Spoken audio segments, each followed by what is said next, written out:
तो नमस्ते बंधु, मेरा नाम है सुदीप और स्वागत है मेरे चैनल रेसलिंग पैरेट पे। तो कल के रॉ के बाद रेसलिंग वर्ल्ड में थोड़ा बवाल मच गया है कुछ प्रोमोज एंड सेगमेंट्स को लेके, और एक बड़े सुपरस्टार ने कल रॉ के अंदर एक हिस्ट्री भी क्रिएट कर ली है। साथ ही डे वन पेपरव्यू के डब्ल्यूडब्ल्यूई चैंपियनशिप के मैच के अंदर केविन ओवेंस क्यों ऐड हो गए उसको लेके भी सीक्रेट रिवील हो चुका है, और कुछ बड़ा ही इंटरेस्टिंग सी चीज शेयर की है अंडरटेकर ने उनके और जॉन सीना के मैच को लेकर रेसलमेनिया 34 के अंदर। तो अगर आप इन सारी मजेदार अपडेट्स के बारे में जानना चाहते हैं तो इस वीडियो को बिना स्किप किए लास्ट तक जरूर देखना। साथ ही साथ चैनल को जरूर से सब्सक्राइब कर दीजिए, नोटिफिकेशन बेल को भी ऑन कर दीजिए। तो फिर चलिए शुरू करते हैं आज की इस वीडियो में। तो वीडियो की हम शुरुआत कर लेते हैं कल हो चुकी मंडे नाइट रॉ के बारे में। और कल के रॉ के अंदर कुछ ऐसे सेगमेंट्स हुए, कुछ ऐसे प्रोमोज हुए जिसको लेकर काफी सारी बातें चल रही है सोशल मीडिया के ऊपर। हमने कल के रॉ के अंदर एज का रिटर्न देखा था और उसी सेगमेंट के अंदर मिस का भी रिटर्न हुआ था। लेकिन आपको पता है कि मिस के डब्ल्यूडब्ल्यूई से ब्रेक लेने से पहले वो जॉन मॉरिसन के साथ फ्यूड कर रहे थे, मतलब फ्यूड करने वाले थे। लेकिन जब तक मिस वापस आए जॉन मॉरिसन रिलीज हो चुके थे। तो उसी बात का रेफरेंस एज ने कल अपने प्रोमो में भी दिया था, जब एज ने कहा था कि मिस ने जॉन मॉरिसन को हाई एंड ड्राई छोड़ दिया है ताकि मॉरिसन फायर हो सके। और कुछ समवॉट सा सिमिलर सेगमेंट हमें देखने को मिला था Becky Lynch versus Liv Morgan के बीच में भी, जब लिव मॉर्गन ने बेकी लिंच पे ये आरोप लगाया था कि क्योंकि बेकी लिंच के पास बहुत बड़ा कॉन्ट्रैक्ट है उसकी वजह से उनके जो फ्रेंड्स थे यानी कि राइट स्क्वाड की जो मेंबर्स थे रूबी राइट एंड सारा लोगन, उनको रिलीज होना पड़ गया। तो कल के रॉ में ये सब होने के बाद फाइटफुल सील्ड की तरफ से रिपोर्ट आती है कि उनको जो बातें पता चली हैं कि डब्ल्यूडब्ल्यूई के कुछ जो फॉर्मर रेसलर्स थे या फिर कुछ फॉर्मर जो प्रोड्यूसर्स थे उनको ये बातें सही नहीं लगी कि कैसे रिलीज सुपरस्टार का रेफरेंस अभी के प्रो में किया जा रहा है, और उनके मुताबिक ये बहुत ही एक बैड टेस्ट है। अब मेरे हिसाब से डब्ल्यूडब्ल्यूई के फॉर्मर रेसलर्स जो थे या फिर जो फॉर्मर प्रोड्यूसर्स थे उनके कहने या ना कहने से कुछ फर्क पड़ेगा नहीं, क्योंकि ऑब्वियसली टेलीविजन में जो भी बोली जा रही है वो विंस मैकमैन से अप्रूव होने के बाद ही बोली जा रही है। और अगर चीजों को विंस मैकमैन अप्रूव कर रहे हैं तो किसी के भी कुछ बोलने से कुछ फर्क पड़ने वाला नहीं है। पर्सनली मुझे तो काफी पसंद आता है जब भी कोई ऐसे पर्सनल शॉट्स लेते हैं प्रोमो के दौरान। इससे जो राइवलरी होती है दोनों सुपरस्टार के बीच में वो और भी पर्सनल लगती है। लेकिन अगर हम लिव मॉर्गन और बेकी लिंच के प्रोमो को ध्यान से सुने तो लिव मॉर्गन का ये कहना था कि बेकी लिंच को इतना ज्यादा पैसा मिलता है, बेकी लिंच के बड़े कॉन्ट्रैक्ट की वजह से रूबी राइट एंड सारा लोगन को डब्ल्यूडब्ल्यूई से रिलीज किया गया। अब ये जो बात है वो कुछ हद तक सही हो सकती है, क्योंकि ये तो ऑब्वियस सी बात है कि सुपरस्टार जितने बड़े होंगे उनको डब्ल्यूडब्ल्यूई से उतने ही ज्यादा पैसे भी मिलेंगे, क्योंकि ऑब्वियसली जो सुपरस्टार्स होते हैं Beki Lynch, Roman Reigns, John Cena, Brock Lesnar, ये सब सुपरस्टार से टिकट भी सेल होती है और टीवी के अंदर रेटिंग्स भी आती है। और क्योंकि आप कंपनी को प्रॉफिट करके दे रहे हो तो आपकी इनकम भी ज्यादा ही होने वाली है। लेकिन इस वाली चीज से कुछ ज्यादा सहमत नहीं लगते हैं डेव मेल्जर, और डेव मेल्जर के according Beki Lynch, Roman Reigns या फिर ब्रॉक लेसनर ये सारे अंडरपेड सुपरस्टार्स हैं। मतलब ऐसा हो सकता है कि डब्ल्यूडब्ल्यूई के अंदर इनकी सैलरी बहुत ज्यादा हो, लेकिन अगर हम डब्ल्यूडब्ल्यूई के बाहर देखें जैसे कि यूएफसी हो गई या फिर एनएफएल हो गई, तो उनके मुकाबले में यूएफसी के सुपरस्टार्स या फिर एनएफएल के स्टार्स जो हैं उनको जितनी सैलरी दी जाती है उससे डब्ल्यूडब्ल्यूई के सुपरस्टार्स की सैलरी कम होती है। डेव मेल्जर ने तो ये भी एग्जांपल दे दिया कि डब्ल्यूडब्ल्यूई की जो ड्रू गुलाक है उससे एक एनएफएल की प्लेयर की सैलरी ज्यादा होती है। और ये ऐसा इसलिए है क्योंकि दोनों स्पोर्ट्स की जो स्टैंडर्ड है वो डिफरेंट होती है। एनबीए का तो नाम ही मत लो, क्योंकि एनबीए के प्लेयर्स बहुत ही ज्यादा पैसा कमाते हैं, बट कोई भी अगर आप और दूसरे स्पोर्ट्स को देखोगे तो वहाँ के प्लेयर्स या फिर वहाँ के सुपरस्टार्स 50% रेवेन्यू इनकम करते हैं, लेकिन डब्ल्यूडब्ल्यूई के अंदर वो सिर्फ 10% है। मतलब आप समझ सकते हो कि डब्ल्यूडब्ल्यूई के सुपरस्टार्स की जितनी सैलरी है यूएफसी या फिर एनएफएल के प्लेयर्स की सैलरी उससे 5 गुना ज्यादा है। तो लो, हम यहाँ पे सोच रहे थे कि Brock Lesnar, Becky Lynch, Roman Reigns इन सबको बहुत ज्यादा पैसा मिलता है, एंड यस डब्ल्यूडब्ल्यूई के अंदर इनकी सैलरी बहुत हो सकती है, लेकिन अगर बाहर की और कंपनी से हम कंपेयर करें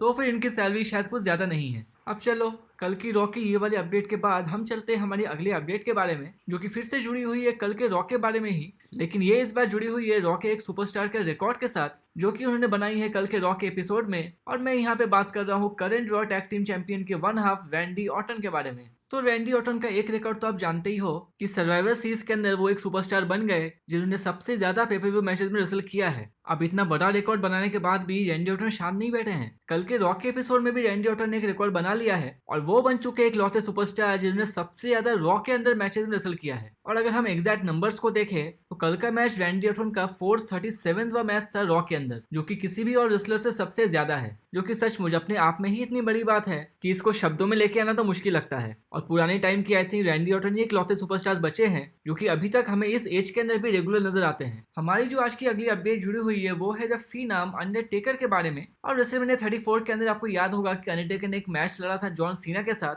जो कि लगभग सिर्फ 5 मिनट का ही चला होगा, और जिसके अंदर अंडरटेकर ने जॉन सीना को स्क्वाश मैच में हरा दिया था। तो उस वाले मैच को लेके अंडरटेकर एक बहुत ही इंटरेस्टिंग सी स्टोरी रिवील करते हैं और अंडरटेकर ये बताते हैं कि कैसे उनकी बेटी जॉन सीना की बहुत बड़ी फैन है। और जब अंडरटेकर एंड जॉन सीना के बीच में मैच हुआ रेसलमेनिया 34 के अंदर, तब अंडरटेकर की बेटी एकदम फ्रंट रो में बैठी हुई थी और अंडरटेकर की बेटी को बिल्कुल भी पसंद नहीं आया कि कैसे अंडरटेकर ने जॉन सीना को 5 मिनट के अंदर हरा दिया और इसकी वजह से उन्होंने चलती मैच के अंदर ही अपने पापा को एक थम्स डाउन दिखा दिया। उसके बाद अंडरटेकर ये भी बताते हैं कैसे मैच खत्म होने के बाद तो अंडरटेकर ने अपनी बेटी से पूछा कि बेटा क्या बात है, तुम जरा खुश नहीं लग रही हो। तो उनकी बेटी कहती है कि पापा मैं आपसे बहुत खुश हूँ कि आप मैच जीत गए, लेकिन मैं सैड हूँ कि जॉन सीना मैच हार गया। तो ये सुनने के बाद अंडरटेकर जॉन सीना के पास जाते हैं और उनको बोलते हैं कि भाई तुम ही संभालो मेरी बेटी को। तो फिर जॉन सीना के टेकर की बेटी से बात करते हैं कि मैंने तुम्हारे पापा के बारे में बहुत बुरी बुरी बात कही है, आपको याद होगा उस टाइम की स्टोरी लाइन क्या चल रही थी, इसलिए तुम्हारे पापा ने मेरे साथ ऐसा किया तो मैं ये डिजर्व भी करता हूँ। और तब जाके अंडरटेकर की बेटी थोड़ी सी शांत हुई। चलो ये कोई शॉकिंग न्यूज नहीं है, जॉन सीना के फैंस तो बच्चे बूढ़े सभी हैं और अंडरटेकर की बेटी भी जॉन सीना की फैन हो सकती है, ये भी सुन के काफी अच्छा लगा।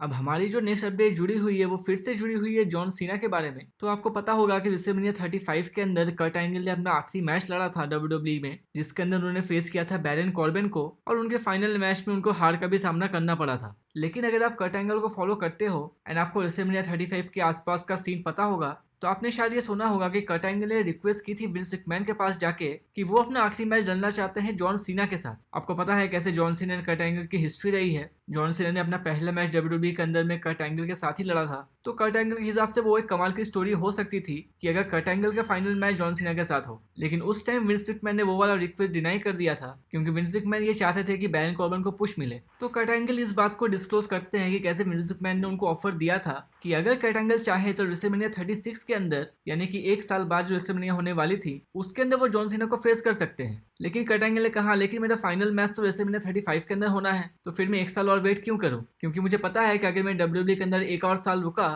तो फिर वो एक साल के अंदर WWE मुझे जॉबर बना देंगे और मैं वो किसी भी हालत में नहीं करना चाहता था। तो इसकी वजह से हमें रेसलमेनिया 35 के अंदर John Cena versus Kurt Angle के मैच नहीं देखने को मिला, क्योंकि सिंपली विंस मैकमैन वो करवाना नहीं चाहते थे और विंस का आइडिया था कि वो बैरन कॉर्बिन को पुश करेंगे। हमारी जो आज की फाइनल स्टोरी जुड़ी हुई है वो जुड़ी हुई है WWE चैंपियनशिप के आसपास जो भी कहानी घूम रही है उसके बारे में हम जरा डिस्कशन कर लेते हैं। तो कल के रॉ में आपने देखा कि कैसे WWE ने कंफर्म कर दिया कि डे 1 पेपर व्यू के अंदर Kevin Owens versus Seth Rollins versus Big E का मैच होने वाला है WWE चैंपियनशिप के लिए। तो क्वेश्चन यहाँ पे ये आता है कि WWE जब सेथ रॉलिन्स को नंबर 1 कंटेंडर बता रही थी तो इस वाले फ्यूड के अंदर केविन ओवेंस को डालने का क्या मतलब था। तो इसके बारे में अपनी राय देते हैं डेव मेल्जर, और डेव मेल्जर के according WWE Seth Rollins and Big E की फ्यूड को थोड़ा सा खींचना चाहती है और इसका मतलब ये हो सकता है कि डे 1 के अंदर जो मैच होने वाला है इन तीनों के बीच में उसके अंदर पिन लेते हुए नजर आएंगे केविन ओवेंस, जिससे सेथ रॉलिन्स भी वीक नहीं दिखाएंगे और सेथ रॉलिन्स एंड बिगी की फ्यूड और भी थोड़ी सी लंबी जा सकती है। अब आप अगर मेरे चैनल के एक्टिव व्यूअर हो तो आपको पता होगा कि केविन ओवेंस का WWE का कॉन्ट्रैक्ट जनवरी के आसपास खत्म होने वाला है। तो क्या हम इससे ये माने कि WWE इस तरह से केविन ओवेंस को बाय बाय कर देगी WWE से? लेकिन अगर WWE चाहती है कि केविन ओवेंस WWE के साथ कॉन्ट्रैक्ट को एक्सटेंड करवाएं